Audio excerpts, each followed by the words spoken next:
Hey friends, it's the Johnster Monster with episode 14 of Shadow and Flame of Magic, the podcast. Before we get started, I just want to make a correction that, maybe not a correction, but in addition to the last episode, I was reminded my wife, my wonderful wife, gave me a Kitty Pride Christmas ornament, because every year we do ornaments, and I completely forgot that she found one on Etsy. That's pretty awesome. And proving that honesty really is the best policy. I told my wife about the mix up of the X-Men. Oh no, I had it in my head and now I don't have it. Oh yeah, the X-Men Grand Design and how she bought issue 1 and not the graphic novel. So we are returning the comic and getting the graphic novel that I'll probably get for my birthday. So that worked out. So just a little advice going forward. Sometimes just being honest really is okay, and no one was embarrassed or anything like that. And it wasn't awkward except for my awkward energy I bring to most things. So, without further ado, let's get to Generation X, issue 1.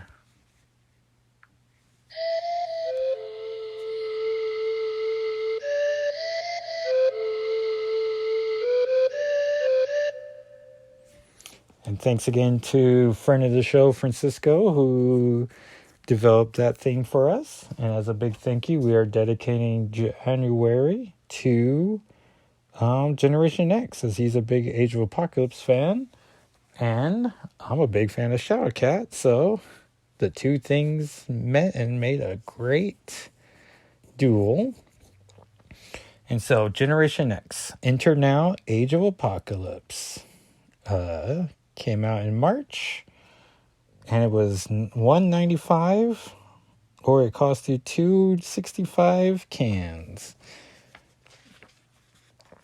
Let's see here. Inside cover ads for Tales from the Crypt, Demon Knight, which I don't even recognize that, but Billy Zane's in it, as well as Jada Pinkett and Thomas Hayden Church. Coming January 13th to a Cryptplex near you, which is pretty cute. And this would have been March 1995. And the issue narration opens with Chamber. Names Jonathan Starsmore, and mates call me Jono. This is a horrible British accent, I think, is what I'm attempting. To the rest of them, it's Chamber, on account of the gaping hole dead center of me chest. See, I'm homo superior, a mutant if you're like. Believe me, it ain't nearly as much of a lark as it looks. And just being blasted from some unseen opponent. Turn the page, you get gorgeous double page splash. Stanley presents a bold new chapter in the history of the X-Men, Generation X.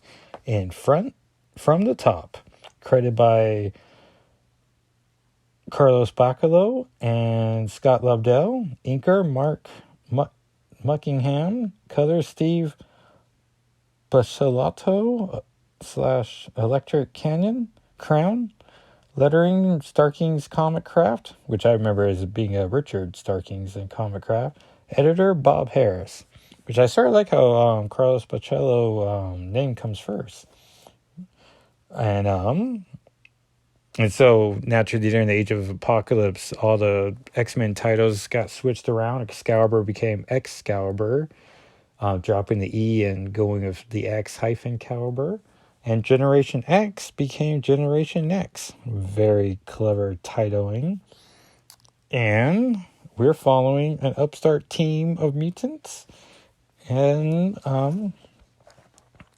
Chamber continues. On one of me better days, today for instance, I might just might admit there's an upside to me generic heritage, just as it is. I can sum it up in one word: power. Psionic power. Okay, 2 words. And I should say that Carlos Pacello is one of my favorite X-Men or comic artists. There's just a way he draws like gloves and boots that I just always really enjoy. But that might be his post-2000 work as... this is top-notch Pacello work, but I don't know, there's like a roundness to everything in like his Mike Carey X-Men run that I really identified with. And so he's just being bombarded with attacks.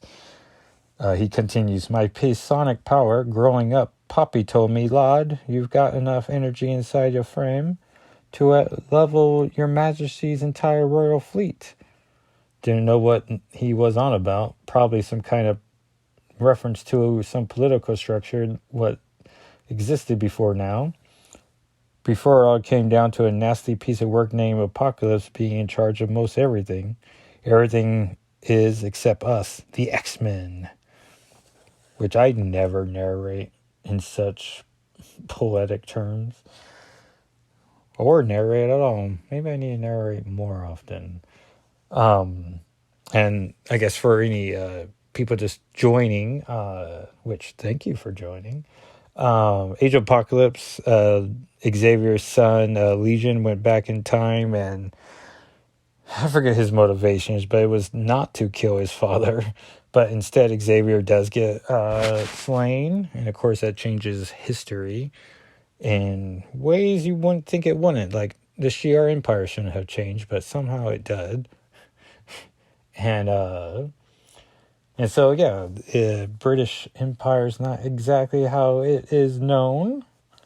But, so the issue ends, or this page ends with Chamber being shot in the chest.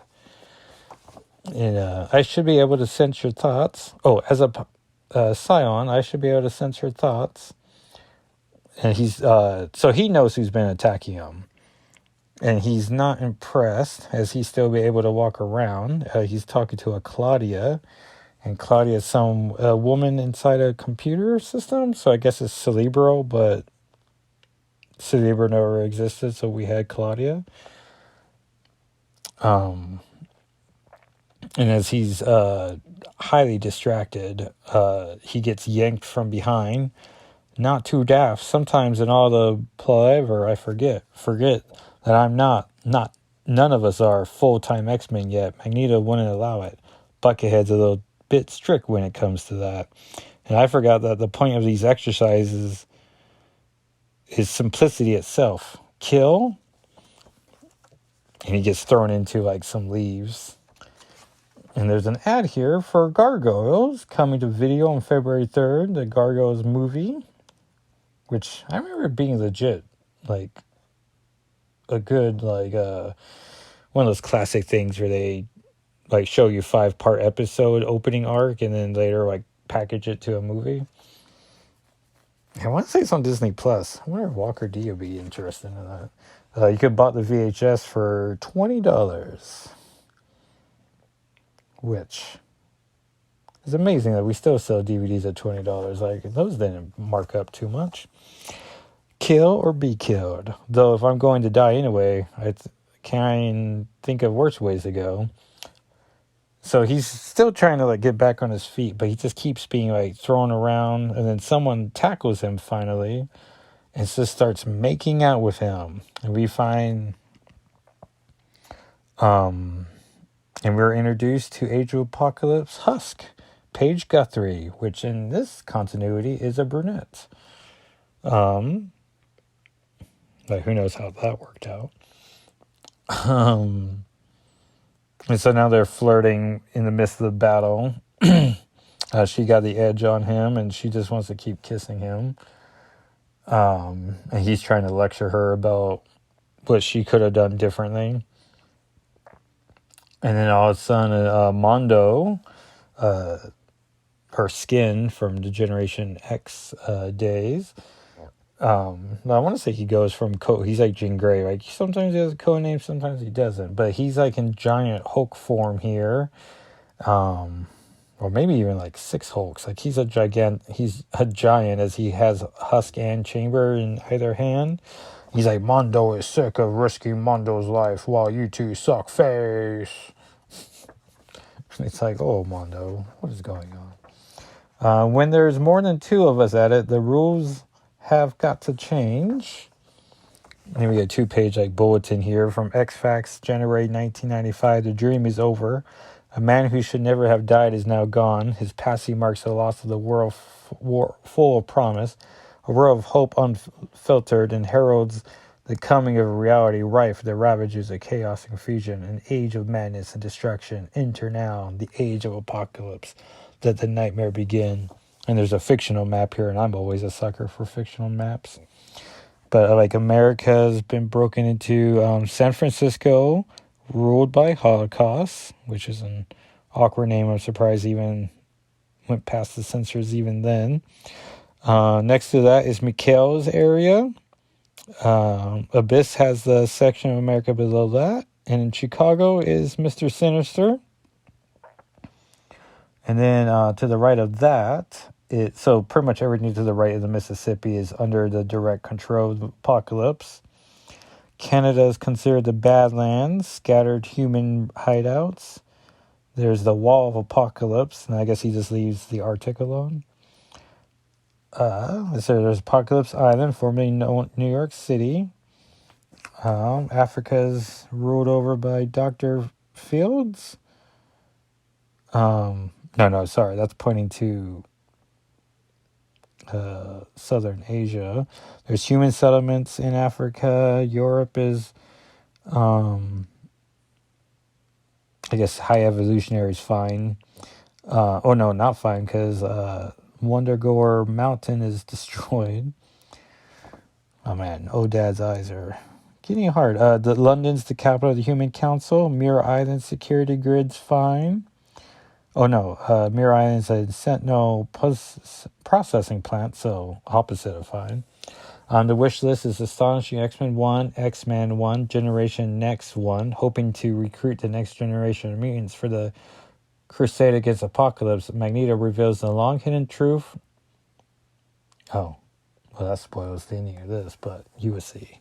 Weapon X, Excalibur 1. Sent on a crucial mission by Magneto, Nightcrawler must find his mother, the shape-shifting Mystique, and make his way to the fabled land of Avalon to enlist the aid of the mutant precog known as Destiny, plus the menace of Damask and the Pale Riders, guest starring The Angel, by Warren Ellis and Ken Lashley. Amazing X-Men 1, Factor X1, Gambit and the X-Ternos 1, and X-Men Chronicles 1, which I want to say I own as well. A tale of the original X-Men and their first encounter with the evil of Apocalypse. The introduction of Rogue, the tragic death of an X-Man. A 64-page story of triumph and tragedy by Howard Mackie and Terry Dodson. I didn't realize Terry Dodson's been around that long. Howard Mackie was an excellent Spider-Man writer. Spoilers. Kitty Pryde's going to show up in this. Let's see here. There's a page description for Marvel Comics. There's a Betty Crocker snacks made of fruit. X-Men. It's fruit snacks, which I guess they were calling snacks made with fruit to emphasize the fact they're made of fruit. They have cool symbols. There's strawberry, grape, orange, and cherry flavors, but they're in the shapes of the Blackbird, Ace of Spades trading card, Wolverine's head, Storm Lightning Bolt, and a green X. Okay. First two against the newcomer.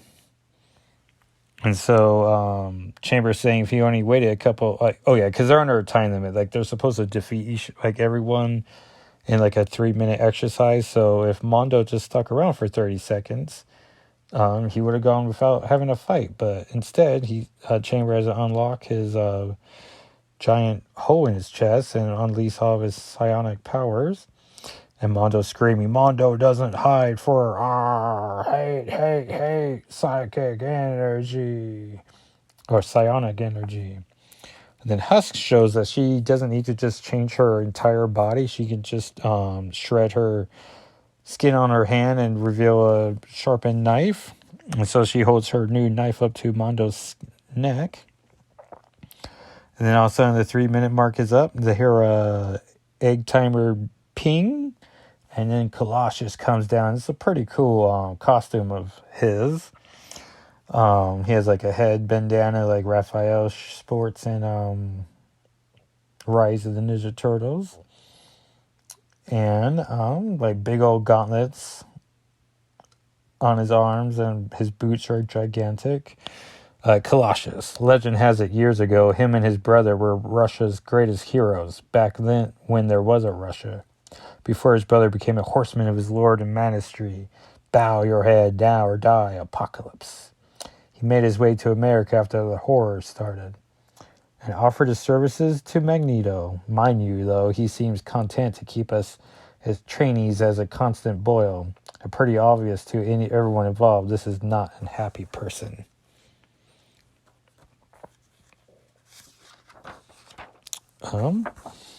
So then Colossus is trying to get Chamber to explain like why everyone's standing on their feet, because it's supposed to be last person standing, and he's not happy, and he's trying to say like, oh, we use teamwork, so that's why we're all together. Where it's like, well, this can't be teamwork when the goal was to just have one of you standing.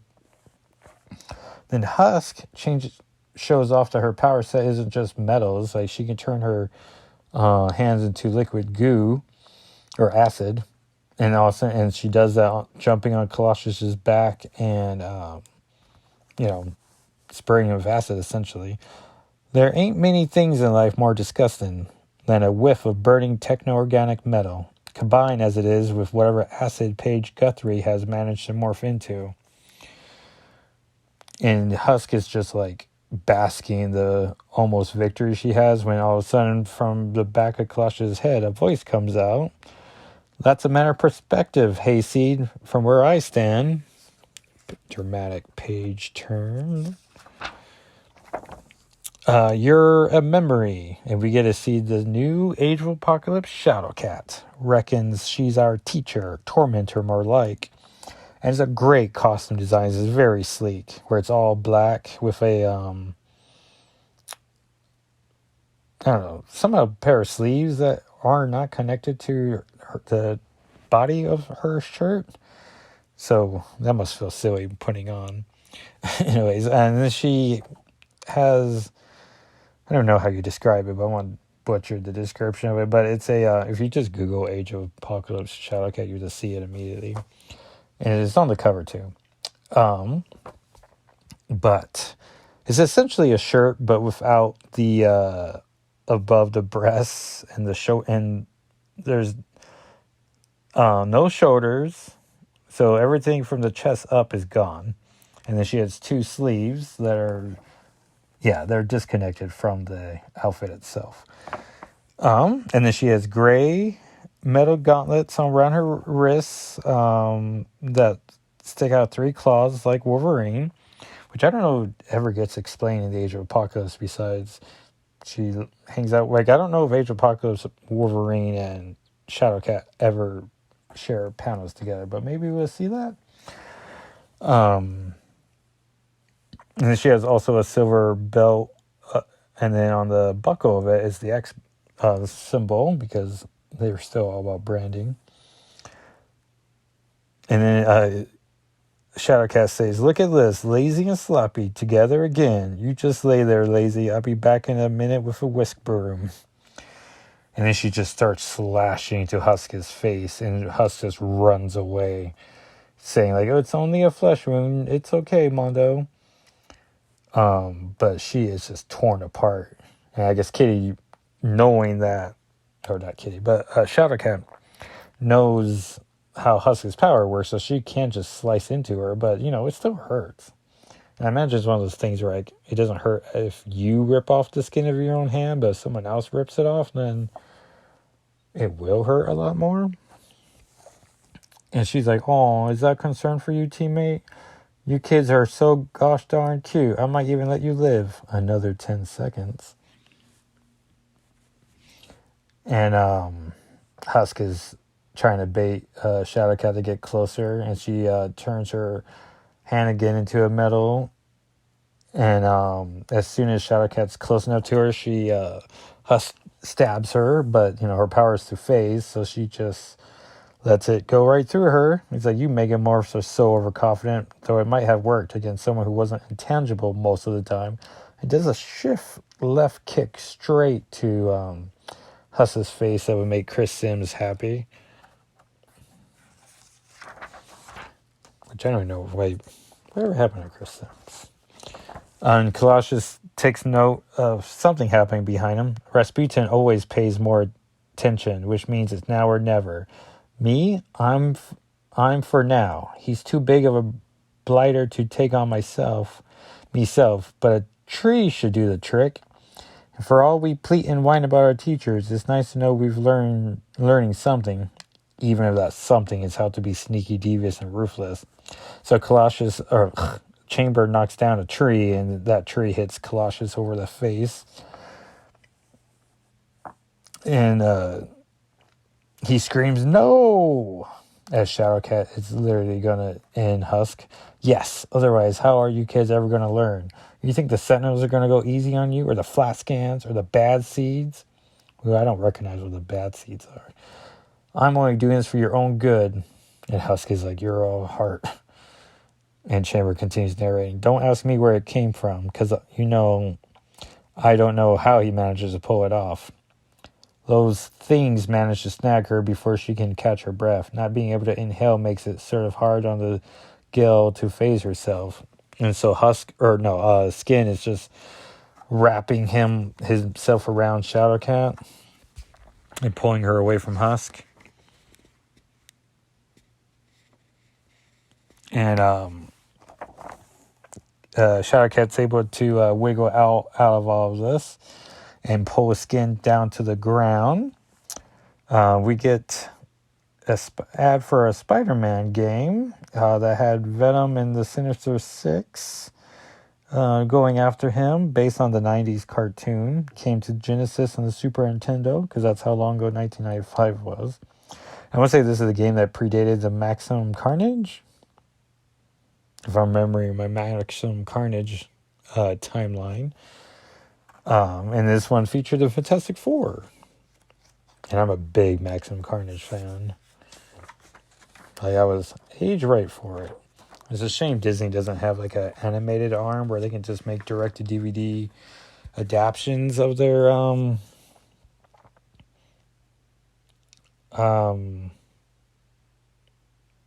of like story arcs. Because I think they can make movies and make a little more faithful animated features. Well, pretty much just do what DC does, but, show them how much better you can do it. I'm sorry, it's not Skin. Chamber narrates, Angelo Espinosa has the mutant power to control his destined skin. First, I'll tell you, I thought it was a fairly useless mutation. I was wrong. Oh, is Mondo and Skin two different characters? I guess so. And so Skin's trying to taunt Shadowcat, and then Shadowcat's turning to Husk, being like, not the most loyal of friends, huh? And Skin's like, what are you talking about? And because Husk really wants to win, because, Shadowcat's been brutal to her. And so she turns into acid and just dumps herself on top of Skin, hurting him, and making Shadowcat just phase into the ground. So she gets to escape. But Skin pays the price of it. And then we hear another ping. Claudia tells him time's up. And Colossus notices that Katya is hurt. So he screams, Katya! If you've hurt her, Paige, oh. And then Husk does... and then there's a bunch of mist. There's a Vicente, who I don't recognize. So maybe he was a member of Generation X at the time. I don't know, I like Generation X, but I didn't get every single issue. Like, I think I got later issues. Or maybe I got milestone issues and checked in with the title every so often. And anyway, so Vicente just turned into like a cloud. And so he's like drowning Colossus in like this thick cloud. And Claudia keeps going like, ping time, ping time, ping time.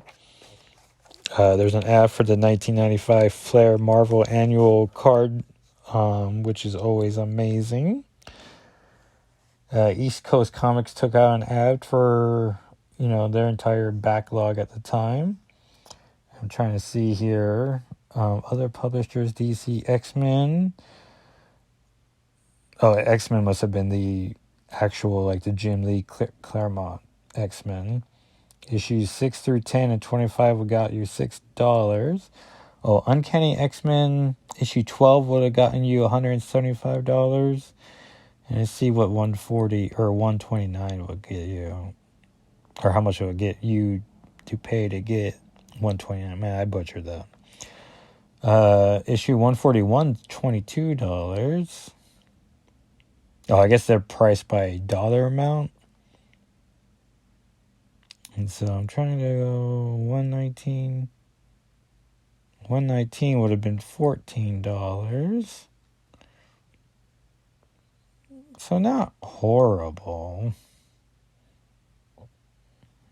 I'm trying to commit to just finding 129. 130 is $16.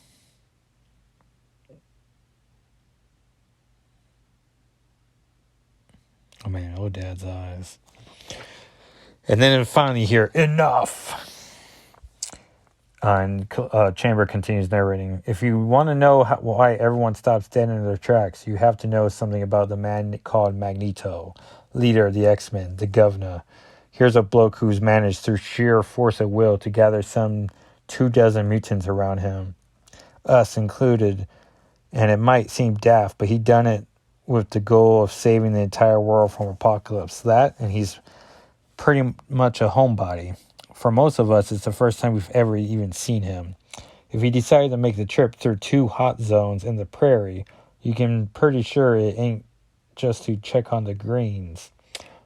And Magneto bellows, Colossus, Shadowcat, I like a word of you two now.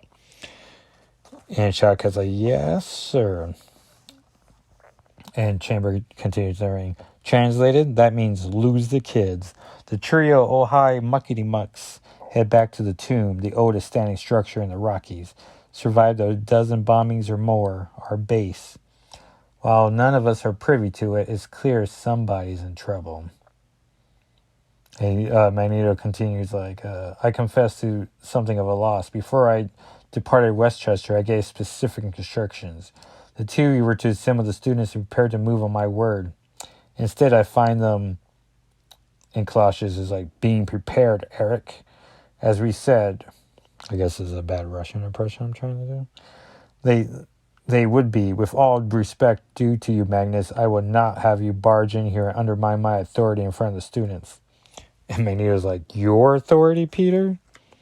Oh yeah, Magneto here has like very long hair to the point where he has it braided on either side of his head.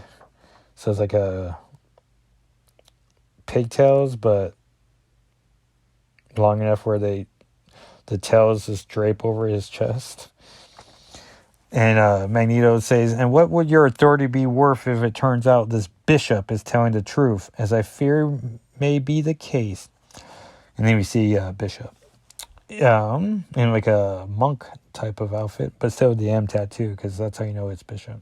He claims to be from another reality, a world where 20 years ago a tragedy occurred that fractured all reality across the cosmic continuum. Charles Xavier, whose body I held when he breathed his last, was murdered by his own son, and that death was never meant to be. The entire world is paying the price for that mistake since that day.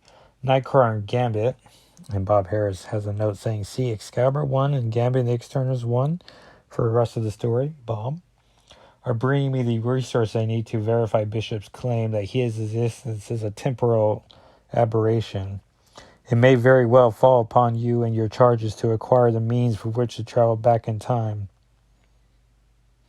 And Shadowcat is quick to point out that Magneto has killed all chrono variant mutants, specifically to prevent time travel from happening. Sort of like how Second Coming had a plot to take out all teleporters, and then Hoxpox had a point of all people with foresight powers. Then Claudia kicks in too. But there are those who have yet to manifest their abilities, and therein may be our hope. As request is shifting through disease or cusp records, cross-referencing with and so they're trying to find mutants with the power to that could time travel, but I don't recognize them. Like Eden Fox, T, deceased, natural causes, non-designate, deceased, and Shadowcat's like, imagine dying without a name. But it's a blonde, so I'm not sure who that would be. There's a guess who it would be, but on the next page we find out it's not who I'm thinking is. Prelate Gallo, deceased. Gardner Monroe, designate flashback, MIA. And then Colossus notices, Bosh moi, niet, it cannot. She died. They told me she died. And we get the last page turn reveal. My sister, Ilyana. And Claudia confirming affirmative. Rasputin, I. Russian harvest lot 6112 Lambda. Erroneously reported killed by the site of the Kiev slaughter. Finding too young to be of any use. Possibility of mutant manifestation infinitesimal. Currently resident of Core, Portland.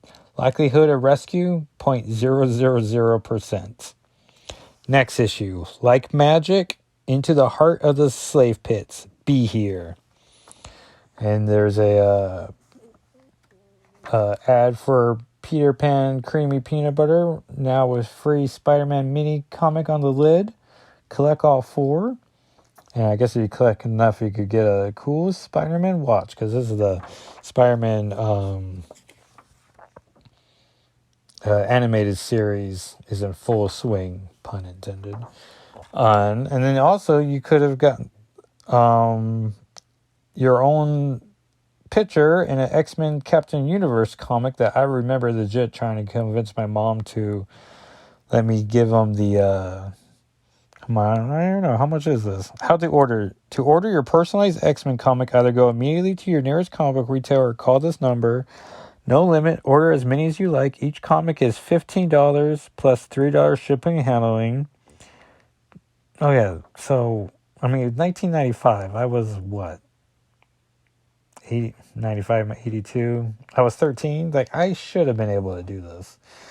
And the back cover ads for Claricel, which I don't even know if they even make Claricel anymore, but it was a very anti-acne prevention. And back cover ad is for NBA Jam, coming on February 23rd for Super Nintendo, Genesis, Game Gear, made by Acclaim and Midway, officially licensed by the NBA. So come back next week as we come to review Generation X issue 2. We're committing to all 4 issues. So thank you so much, everyone, for listening. And if you'll give 5 stars and subscribe to the podcast, that'd be a huge help as we grow the podcast. And you can follow me on Twitter and Tumblr and, well, I guess Reddit and YouTube as Jackal SIII. You can follow the blog at shadowandflamewithmagic.com. I just uploaded 2 victory videos for in Fortnite. So, pretty nice. I'm making strides to get wins of all my skins. I think I'm down to my final 4. Then I gotta go back to using my soccer kitty pride outfits that I've been very missing, especially the blue Excalibur version. Let's see. You can follow podcast on Twitter and Instagram as SNFWM. Awkward, but that's what we... Because even Shadow and Flame of Magic was way too many letters for Twitter, which I guess makes sense with in a world limited by 144 characters.